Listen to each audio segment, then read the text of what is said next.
Isang mapagpalang umaga po sa ating lahat at mag-umpisa na po tayo sa Sunday worship celebration natin sa umagang ito. At inihiling ko po sa inyong lahat at tayo po ay tumayo at sama-sama po tayong kumanta.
Amen. Kung may mga Biblia po ang lahat, pagbukas po kayo sa akin sa Aklat ng Nehemiah chapter 2 verse 17 to 20. At ganito po ang sinasabi.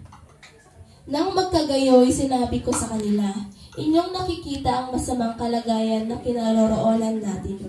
Kung paano ang Jerusalem ay guho at ang mga pintuang bayan nito ay nasunog sa apoy. Kayo'y parito at ating itayo ang kuta ng Jerusalem upang tayo'y huwag na maging kalistaan. At isinaysay ko sa kanila ang kamay ng aking Diyos na naging mabuti sa akin. At gayoy din ang mga salita ng hari na sinalita niya sa akin. At kanilang sinabi, magbangon tayo at magtayo. Sa gayoy, kanilang pinalakas ang kanilang mga kamay sa mabuting gawa. Ngunit nang mabalitaan ni Sanballat na Horonita at ni Tobias na naglingkod na Amonita at ni Gesem na taga-Arabia ay kanilang tinawanang mainam kami at hinamak kami at sinabi, ano itong bagay na inyong ginagawa? Manghihimagsik ba kayo laban sa hari? Nang magkagayoy sumagot ako sa kanila at sinabi ko sa kanila, ang Diyos ng langit, siya ang magpapaginhawa sa amin, kaya't kami kanyang mga lingkod ay magbabangon at magtatayo. Ngunit kayo'y walang bahagi o matuwid man o alaala man sa Jerusalem. To God be all the glory.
Diyos na makapangyarihan sa lahat.